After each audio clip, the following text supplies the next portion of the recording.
سلسلہ کلام جاری ہے۔ اس نشست میں ہم آپ کو یہ بتائیں گے دعا کی اہمیت کیا ہے، اس کی فضیلت کیا ہے، لیکن اس سے پہلے ہم گمراہ فلاسفہ کے ایک اعتراض کا جواب آپ کے سامنے پیش کر دیں۔ گمراہ فلاسفہ کا یہ کہنا ہے کہ دعا ایک کار عبث ہے، ایک فضول کام ہے، ایک مہمل کام ہے۔ ان کی دلیل کیا ہے؟ دلیل یہ ہے کہ اگر اللہ تبارک و تعالی نے مانگی ہوئی چیز، انسان نے جو چیز مانگی ہے، مانگی ہوئی چیز، مانگی ہوئی مراد، مطلوب، مدعا کو دینے کا اگر ارادہ فرما لیا ہے یا مطلوب کا وجود مقدر کر دیا ہے تو انسان کو وہ مل ہی جائے گا، تو دعا کی ضرورت کیا ہے؟ اور اگر اللہ تبارک و تعالی نے مطلوب کے وجود کو مقدر نہیں کیا ہے کہ وہ چیز مانگنے والے کو نہیں ملے گی تو دعا کرنا بے فائدہ ہے، دعا کرنا بیکار ہے۔ یہ دلیل گمراہ فلاسفہ کی ہے، جس کا نتیجہ یہ ہے کہ ان کے ہاں دعا ایک فضول کام ہے، ایک کار عبث ہے۔ لیکن اللہ تبارک و تعالی نے سورہ مومن کے اندر یہ ارشاد فرمایا کہ وقال ربکم ادعونی استجب لکم، تمہارے رب نے یہ فرما دیا ہے کہ تم مجھ سے دعا کرو، میں تمہاری دعا قبول کروں گا۔ یہ آیت کریمہ بتاتی ہے کہ تقدیر یا مقدر یا قسمت کوئی ایسی چیز نہیں ہے کہ اس تقدیر نے اللہ تبارک و تعالیٰ کے ہاتھ باندھ دیے ہیں کہ اب کوئی چیز بندے کے حق میں مقدر کر دی ہے تو اس کو مٹا نہیں سکتا۔ یہ آیت کریمہ بتاتی ہے کہ اللہ تبارک و تعالیٰ اپنے لکھے ہوئے کو بدل بھی سکتا ہے۔ یہاں ٹھہر کر ایک نقطہ سمجھ لیں، اللہ تبارک و تعالیٰ کی تقدیر دو قسم کی ہوتی ہے، ایک تقدیر مبرم اور ایک تقدیر معلق۔ تقدیر مبرم تو ہے جو بدلتی نہیں ہے، جیسے ایک نئے دن ہر انسان کو مرنا ہے، اب کوئی یہ چاہے کہ مجھے موت نہ آئے تو ایسا نہیں ہو سکتا، یہ تقدیر مبرم ہے۔ تقدیر معلق کا مطلب ہوتا ہے کہ اللہ تبارک و تعالی کوئی چیز اگر بندے کو دینا چاہتا ہے تو کسی چیز پر اس کو معلق کر دیتا ہے، ہینگ کر دیتا ہے۔ مثلا اگر میرا یہ بندہ حج کر کے آ جائے تو میں یہ چیز دے دوں گا، میرا یہ بندہ اگر یہ چیز کر لیتا ہے تو یہ چیز دے دوں گا۔ اگر بندہ وہ کام کر لیتا ہے تو اللہ تبارک و تعالیٰ وہ چیز اسے دے دیتا ہے، لیکن اگر وہ نیک کام بندہ نہیں کرتا تو اللہ تبارک و تعالیٰ وہ چیز اسے نہیں دیتا۔ یہ تقدیر معلق ہے۔ پتہ یہ چلا کہ تقدیر اور قسمت کوئی ایسی چیز نہیں ہے کہ اس نے اللہ کے ہاتھ باندھ دیے ہیں کہ اللہ نے جو مقدر کر دیا ہے اس کے خلاف نہیں کر سکتا۔ سورہ رعد کے اندر اللہ تبارک و تعالیٰ نے ارشاد فرمایا یمحو اللہ ما یشاء ویثبت وعندہ ام الکتاب، اللہ تبارک و تعالی جو چاہے مٹا دے اور جو چاہے باقی رکھے، یعنی گناہوں کا مٹانا اور گناہوں کا باقی رکھنا یہ اللہ تبارک و تعالیٰ کے ہاتھ میں ہے۔ وہ چاہے تو گناہ کو مٹا دے اور وہ چاہے تو گناہ کو باقی رکھے۔ اور سورہ رعد کی اس آیت کریمہ کی وضاحت اس حدیث کے اندر ہے جسے امام ترمذی رحمہ اللہ کتاب القدر کے اندر لائے ہیں۔ روایت اس طرح وان سلمان الفارسی رضی اللہ تعالیٰ عنہ قال قال رسول اللہ صلی اللہ علیہ وسلم لا يرد القضاء الا الدعاء ولا يزيد في العمر الا البر، رواہ الترمذی فی کتاب القدر۔ حضرت امام ترمذی اس حدیث پاک کو ایسے کتاب القدر کے اندر لائے، راوی حضرت سلمان فارسی ہیں۔ حضرت سلمان فارسی رضی اللہ تعالیٰ عنہ فرماتے ہیں کہ نبی کریم صلی اللہ علیہ وسلم نے ارشاد فرمایا کہ اللہ کے فیصلے کو کوئی چیز بدل نہیں سکتی سوائے دعا کے، اور انسان کی عمر میں کوئی چیز اضافہ نہیں کر سکتی سوائے نیکی کے۔ ناظرین کرام، یہ حدیث بڑی ہی عجیب و غریب ہے۔ اس حدیث کے پہلے ٹکڑے میں یہ بتایا ہے نبی کریم صلی اللہ علیہ وسلم نے کہ اللہ کا فیصلہ دعا سے بدل جاتا ہے۔ اللہ نے بندے کے حق میں کوئی فیصلہ کر لیا ہے، اگر بندہ دعا کرتا ہے تو اللہ تبارک و تعالیٰ اس کے اوپر رحم کر کے اپنے اس فیصلے کو بدل دیتا ہے۔ گویا دعا سے فیصلہ بدل جاتا ہے اللہ تبارک و تعالیٰ کا۔ لا يرد القضاء الا الدعاء، اللہ تبارک و تعالی کا فیصلہ نہیں بدلتا ہے مگر دعا کے ذریعے۔ دعا اللہ کے فیصلے کو بدل دیتی ہے۔ پہلی چیز تو یہ معلوم ہوئی۔ دوسرے ٹکڑے کا مطلب یہ ہے کہ انسان کی عمر میں، انسان کی زندگی میں زیادتی نیکی کے علاوہ کوئی چیز نہیں کر سکتی۔ ناظرین کرام، یہ دوسرا ٹکڑا بھی بہت ہی عجیب و غریب ہے۔ یعنی آدمی کی عمر بڑھتی ہے اور گھٹتی ہے۔ اگر آدمی گناہوں کے میدان میں چلتا رہتا ہے، اپنی پوری زندگی گناہوں میں آلودہ کیے رہتا ہے تو اس کی عمر گھٹتی رہتی ہے، اور اگر آدمی نیکیاں کرتا رہے تو اللہ تبارک و تعالی اس کی عمر کو بڑھاتا رہتا ہے۔ ناظرین کرام، یہاں رک کر کے عمر کے بڑھنے کا مطلب سمجھ لیں کہ عمر بڑھتی کیسے ہے۔ ایک مطلب تو اس کا یہ ہے کہ حقیقت میں اس کی عمر بڑھا دی جاتی ہے۔ اگر آدمی نیکیاں بہت زیادہ کرتا ہے تو اللہ تبارک و تعالی نے اس کی قسمت میں لکھ دیا ہے کہ اس کی عمر 50 سال ہوگی، تو نیکیاں کرنے کی وجہ سے اس کی عمر 60 سال کر دی جائے گی۔ دیکھیے، نیکیاں کرنے کی وجہ سے حقیقت میں اس کی عمر بڑھا دی گئی۔ 50 سال لکھی ہوئی تھی، مگر نیکیاں کرنے کی وجہ سے اللہ تبارک و تعالی نے اس کی عمر بڑھا کر 60 سال کر دی۔ یہ تو حقیقی زیادتی ہے۔ اور معنوی زیادتی یہ ہے کہ عمر تو اتنی ہی رہے گی۔ مثلا اللہ تبارک و تعالی نے ایک آدمی کی عمر 50 سال ہی مقدر کر رکھی ہے۔ عمر میں زیادتی کا یہ مطلب ہے کہ 50 سال میں اس سے ایسے کام لے لے گا دنیا اور آخرت کی کامیابی کے کہ آدمی کو اگر 100 سال کی بھی زندگی دی جاتی تو اتنا کام نہیں کر سکتا تھا۔ یہ معنوی زیادتی ہے، اور حدیث کے اس دوسرے ٹکڑے کے اندر یہ دونوں مفاہیم پوشیدہ ہیں، دونوں مفہوم لیے جا سکتے ہیں۔ اس سے یہ پتہ چلا کہ تقدیر کوئی ایسی چیز نہیں ہے جو بدلی نہ جا سکے۔ دعا کے ذریعے اللہ تبارک و تعالی اپنے فیصلے کو اور تقدیر کو بدل دیتا ہے۔ اسی طریقے سے حضرت امام طبرانی رحمۃ اللہ علیہ اپنی حدیث کی کتاب معجم الکبیر کے اندر ایک بڑی پیاری روایت لائے ہیں۔ ناظرین کرام، وہ روایت میں آپ کے سامنے پیش کرنا ضروری سمجھتا ہوں۔ روایت اس طرح: وعن عبد اللہ بن مسعود رضی اللہ تعالی عنہ قال قال رسول اللہ صلی اللہ علیہ وسلم حسنوا اموالکم بالزکاة وداووا مرضاکم بالصدقہ وَأَعِدُّوا لِلْبَلَاءِ الدُّعَاءَ رواہ الطبرانی فی المعجم الکبیر۔ امام طبرانی اس حدیث کو ایسے معجم کبیر کے اندر لائیں۔ بڑی عجیب و غریب حدیث ہے ناظرین کرام، اس کو غور سے سنیں۔ حضرت عبداللہ ابن مسعود فرماتے ہیں کہ نبی کریم صلی اللہ علیہ وسلم نے ارشاد فرمایا کہ تم اپنے مالوں کی حفاظت کرو زکوٰۃ دے کر۔ آدمی اپنے مالوں کے اوپر سانپ بن کر کے بیٹھ جاتا ہے، چمڑی چلی جائے مگر دمڑی نہ جائے۔ آدمی یہ سمجھتا ہے کہ میں نے کچھ مال اللہ کی راہ میں دے دیے تو میرا مال کم ہو گیا۔ در حقیقت یہ اس کی خام خیالی ہے۔ اس حدیث پاک میں یہ بیان کیا گیا ہے کہ اگر آدمی اپنے مال کی حفاظت چاہتا ہے تو مال کی زکوٰۃ نکالتا رہے۔ اور یہ تو ایک عقلی بات بھی ہے کہ اگر کسی پودے کے اندر کیڑے لگ گئے ہوں تو بظاہر پودا ہرا بھرا دکھ رہا ہے، لیکن ایک دن وہ پودا سوکھ جائے گا اس لیے کہ اس پودے کے اندر کیڑے لگ گئے ہیں۔ ایسے ہی سال گزر جانے کے بعد آدمی کے مال میں غریبوں کا حق آ جاتا ہے۔ اب اگر آدمی غریبوں کا وہ حق غریبوں تک نہیں پہنچاتا، یعنی زکوٰۃ نہیں نکالتا، تو یہ چیز اس کیڑے کی طرح ہے جو ہرے بھرے پودے کو تباہ و برباد کر دیتے ہیں۔ ایسے ہی غریبوں کا جو حق ہے انسان کے مال میں، زکوٰۃ نہ نکالنے کی وجہ سے اس کے مال کو تباہ و برباد کر دیتا ہے۔ لہذا اگر آدمی کو اپنے مالوں کی حفاظت مقصود ہو تو اسے چاہیے کہ وہ مکمل زکوٰۃ نکالا کرے۔ تو حسنوا اموالکم بالزکاۃ، اپنے مالوں کی حفاظت کرو زکوٰۃ دے کر کے۔ دوسرا ٹکڑا وداووا مرضاکم بالصدقہ، اور اپنے مریضوں کی دوا کرو صدقہ کے ذریعے۔ ناظرین کرام، جب کوئی بیمار ہوتا ہے تو ہم اس کو بڑے سے بڑے ڈاکٹر کے پاس لے جاتے ہیں، اور ہمارا یہ عقیدہ ہوتا ہے، یہ یقین ہوتا ہے کہ اس ڈاکٹر کی دوا سے اس مریض کو ضرور افاقہ ہو جائے گا۔ یہ تو بہرحال ایک مادی وسیلہ ہے، لیکن ایک روحانی وسیلہ بھی بتایا گیا ہے۔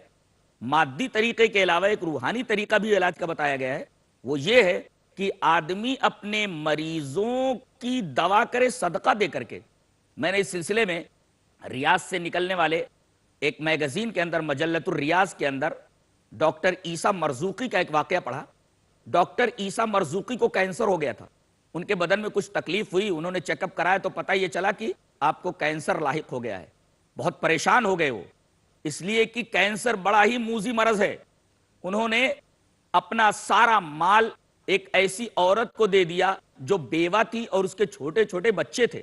اللہ تبارک و تعالی نے ان کے اس صدقے کی اتنی قدر فرمائی کہ ان کا کینسر ٹھیک ہو گیا۔ دوبارہ انہوں نے چیک اپ کرایا تو ڈاکٹر نے کہا کہ آپ کے بدن کے اندر کینسر ہے ہی نہیں، آپ کے بدن میں کینسر کے جراثیم ہے ہی نہیں۔ اس لیے کہ انہوں نے نبی کریم صلی اللہ علیہ وسلم کی یہ حدیث پڑھی تھی کہ اپنے مریضوں کی دوا کرو صدقہ دے کر کے۔ سو صدقے سے بھی امراض دور ہو جاتے ہیں۔ اور تیسری چیز نبی کریم صلی اللہ علیہ وسلم نے یہ بیان فرمائی کہ بلائیں جب آئیں، مصیبتیں جب انسان کے اوپر آئیں تو وہ دعا کی تیاری کرے، دعا کو اس کا ہتھیار بنائے۔ زندگی کے ہر مرحلے میں کوئی نہ کوئی مصیبت انسان کے اوپر آتی ہی رہتی ہے۔ نبی کریم صلی اللہ علیہ وسلم نے ان بلاؤں سے بچنے کے لیے، ان مصیبتوں سے بچنے کے لیے بڑا پیارا نسخہ بیان فرمایا ہے، وہ یہ کہ مصیبت آئے تو انسان کو چاہیے کہ اللہ کے حضور دعا کرے اور اس بلا کو دور کرنے کی التجا کرے۔ تو اس حدیث پاک سے یہ معلوم ہوا کہ دعا کا ایک فائدہ یہ بھی ہے کہ آدمی مریض ہو تو اچھا ہو جائے، اس طریقے سے بلا آئے تو بلا دور ہو جائے، اور یہ ساری چیزیں اس حدیث پاک میں بیان کی گئی ہیں۔ ناظرین کرام، وقت ہو گیا ایک چھوٹے سے بریک کا، جلد ہی ہم آپ کی خدمت میں پھر حاضر ہوتے ہیں۔ آج عید الفطر کے موقع پر ہم اپنے تمام مومنین اور مومنات جو پیس ٹی وی کو دیکھا کرتے ہیں، عید کی مبارکبادی پیش کرتے ہیں اور ان کو دعا دیتے ہیں کہ تقبل اللہ منا ومنکم۔ پیس ٹی وی اردو، امن کا پیغام، انسانیت کے نام۔ حرام سے بچ جا تو سب سے بڑا عابد ہو جائے۔ نماز ایک ایسی چیز ہے کہ اس کی فرضیت سے کسی مومن کو انکار نہیں ہو سکتا۔ مولانا عبد الکریم پاریکھ پیش کریں گے دین اسلام کا پیغام۔ غریبی کی حالت ہو، امیری کی حالت ہو، درمیان کا راستہ نہ چھوڑ۔ جنازہ جا رہا ہو تو یہ سوچے ارتھی جاری ہو، آج یہ گیا کل مجھے جانا ہے، اس کو عبرت کہیں گے۔ سچا آدمی وہ ہے، انسان وہ ہے جو پیچھے پلٹ کر کے دیکھے اور اپنی بھول کو سدھارے۔ ساری کائنات کا سروے سروا تخلیق کرنے والا ایک اللہ ہے۔ پیغام امن، ہر پیر رات 8 بجے اور دوبارہ صبح 10 بجے انڈیا میں، پیس ٹی وی اردو پر۔ قرآن و حدیث پہ رکھنا یقین ہے، توحید کا قیام ہی پیغام دین ہے۔ اللہ کے ساتھ کسی کو شریک کرنا یہ سب سے بڑا ظلم ہے۔ بس ایک ہی مرتبہ موقع ملا ہوا ہے، تم اللہ کو یاد رکھو، اللہ تمہیں یاد رکھے گا۔ تو خدا کا ہو کہ ہو جائے خدا تیرے لیے۔ ایک ہی رب العالمین۔ ہم آئے ہیں انسانوں کو انسانوں کی بندگی سے نکال کر انسانوں کے رب کی بندگی کی طرف لے جانے، اسلام کے عدل و انصاف کی طرف لے جانے۔ ایک ہی دین۔ اگر ہم محبت اور پیار کے بھوکے ہیں تو الرحمن اور رحیم سے بڑھ کر کون ہے جو ہمیں محبت اور پیار دے سکتا ہے؟ ایک ہی پیغام۔ اگر تمہیں کسی موقع پر مدد کی ضرورت پڑے تو اللہ ہی کی دہائی دینا، اسی ایک کو پکارنا۔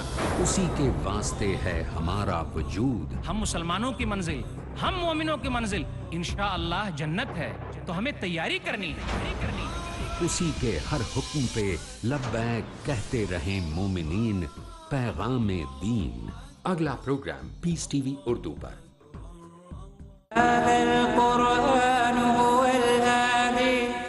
ناظرین کرام، السلام علیکم ورحمۃ اللہ وبرکاتہ۔ مقام دعا کے موضوع پر گفتگو جاری ہے۔ ابھی ہم دعا کی اہمیت اور فضیلت پر گفتگو کر رہے تھے۔ مصیبتیں جب انسان کے اوپر آئیں تو وہ دعا کی تیاری کرے، دعا کو اس کا ہتھیار بنائے۔ زندگی کے ہر مرحلے میں کوئی نہ کوئی مصیبت انسان کے اوپر آتی ہی رہتی ہے۔ نبی کریم صلی اللہ علیہ وسلم نے ان بلاؤں سے بچنے کے لیے، ان مصیبتوں سے بچنے کے لیے بڑا پیارا نسخہ بیان فرمایا ہے، وہ یہ کہ مصیبت آئے تو انسان کو چاہیے کہ اللہ کے حضور دعا کرے اور اس بلا کو دور کرنے کی التجا کرے۔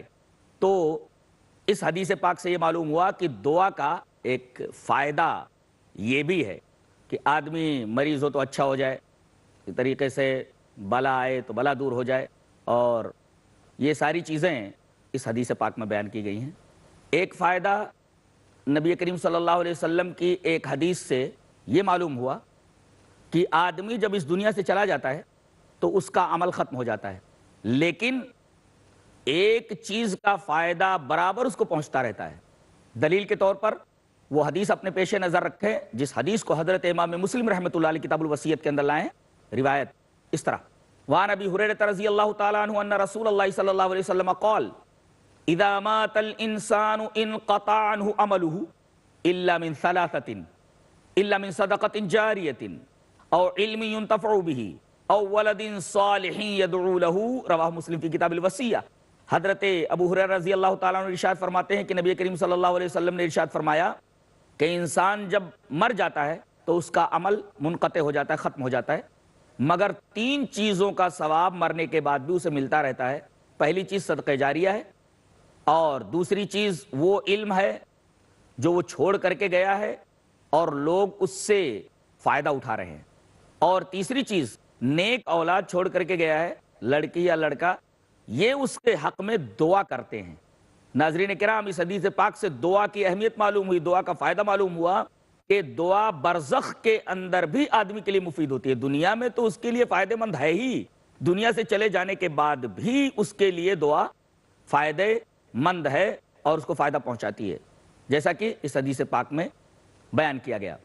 نیز نبی کریم صلی اللہ علیہ وسلم کی ایک حدیث سے یہ بھی معلوم ہوتا ہے کہ مصیبت کتنی ہی بڑی کیوں نہ ہو، بڑی سے بڑی مصیبت دعا سے ٹل جاتی ہے.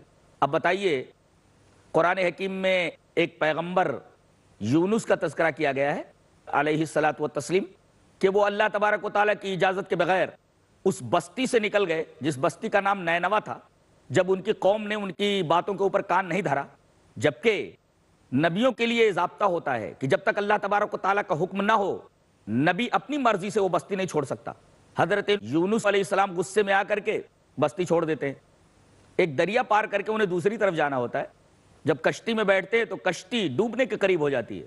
نتیجہ یہ ہوتا ہے کہ ان کو اٹھا کر کے دریا میں ڈال دیا جاتا ہے، اور جیسے ہی وہ پانی میں گرتے ہیں ایک بڑی مچھلی آتی ہے، ان کو نگل جاتی ہے. ظلمات بعضها فوق بعض، ایک تو دریا کے پانی کی تہوں کی تاریکیاں ہیں اور دوسرے مچھلی کے پیٹ کی تاریکی ہے. ان تاریکیوں کے اندر حضرت یونس علیہ السلام اللہ تبارک و تعالیٰ سے دعا کر رہے ہیں.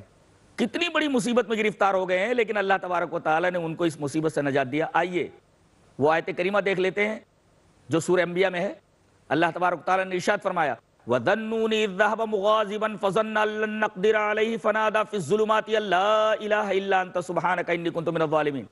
اور جب غصے میں آ کر کے مچھلی والا نکل پڑا، شاید اس نے یہ سمجھا کہ ہم اس کے پکڑنے پر قادر نہیں ہیں. جب وہ مچھلی کے پیٹ میں پہنچ گیا تو کہنے لگا، اس نے ہم کو پکارا، لا الہ الا انت سبحانک انی کنت من الظالمین فاستجبنا له فنجیناہ من الغم وکذالک ننجی المؤمنین. ہم نے اس کی پکار کو سنا اور جس غم میں وہ مبتلا تھا ہم نے اس کے غم کو دور کر دیا. اللہ تبارک و تعالیٰ نے ایک اور شبہے کا جواب دیا کہ یہ آیت کریمہ پڑھنے سے ہم نے یونس علیہ السلام کو مچھلی کے پیٹ سے نجات دی، ایک بہت بڑی مصیبت سے ان کو نکالا. کیا یہ آیت کریمہ صرف حضرت یونس علیہ السلام کے فائدے کے لیے تھی؟ اس شبہے کا جواب دیا گیا وَكَذَلِكَ نُنْجِي الْمُؤْمِنِينَ، قیامت تک ہم مومنوں کو اسی طرح نجات دیتے رہیں گے.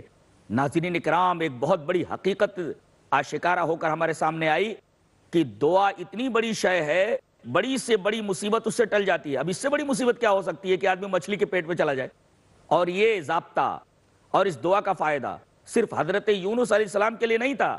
اللہ تبارک و تعالیٰ نے وَكَذَلِكَ نُنْجِي الْمُؤْمِنِينَ کا جملہ ارشاد فرما کر یہ بتا دیا کہ قیامت تک آنے والے تمام مومنین کے لیے یہی ضابطہ ہے. اگر اس دعا کو پڑھ کر کے وہ ہم سے کوئی چیز مانگیں گے تو ہم وہ چیز انہیں ضرور دیں گے.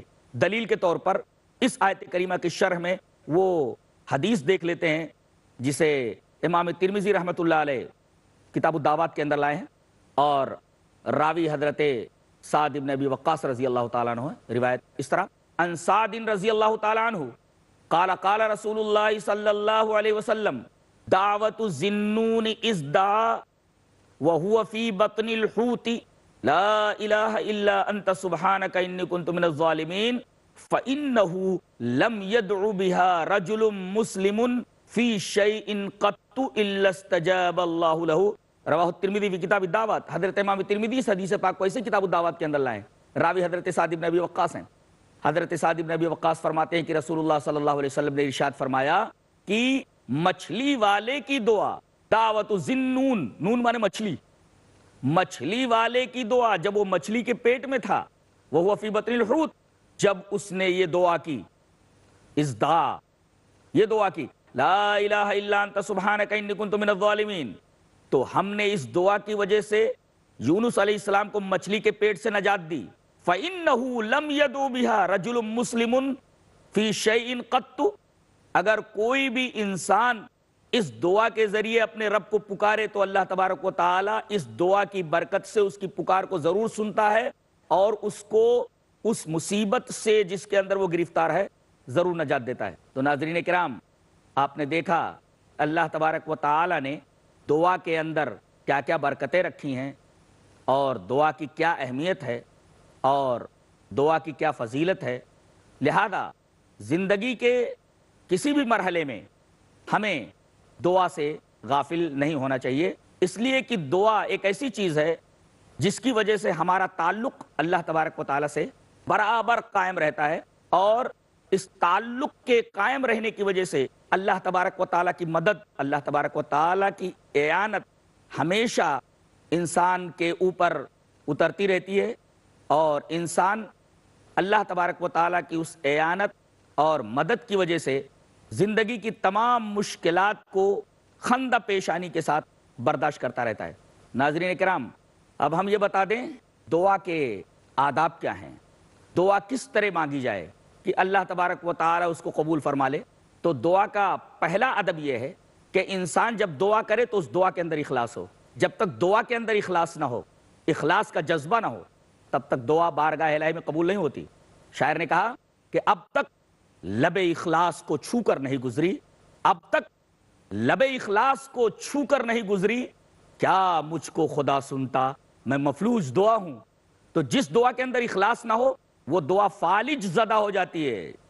جیسے کسی آدمی کے کسی عضو کے اوپر فالج گر جائے تو آدمی کا وہ عضو بالکل بیکار ہو جاتا ہے. ایسے ہی جس دعا کے اندر اخلاص نہ ہو وہ دعا اللہ تبارک و تعالیٰ کی بارگاہ میں قبولیت کا شرف نہیں حاصل کر سکتی.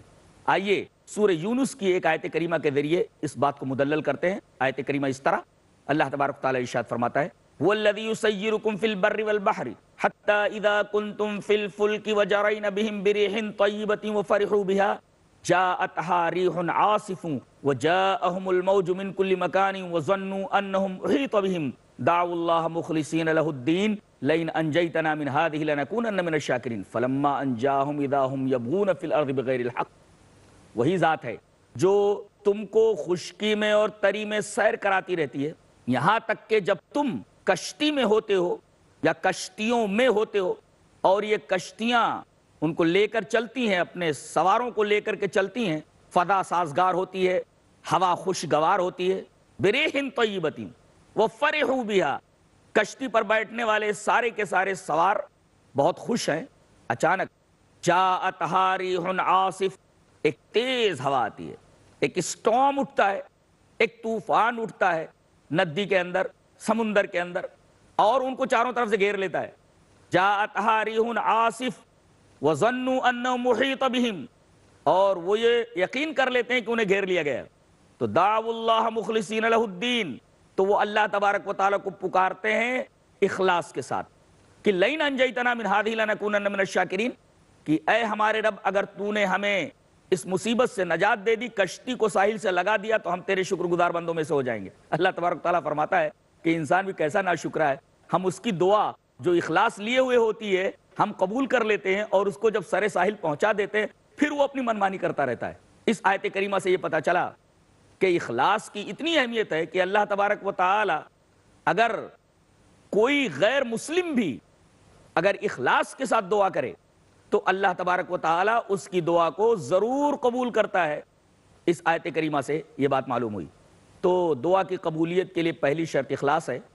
بقیہ دعا کی قبولیت کے اور کیا کیا شرائط ہیں انشاءاللہ ہم آپ کے سامنے اگلے ایپیسوڈ کے اندر رکھیں گے. تب تک کے لیے اجازت دیں. السلام علیکم ورحمۃ اللہ وبرکاتہ.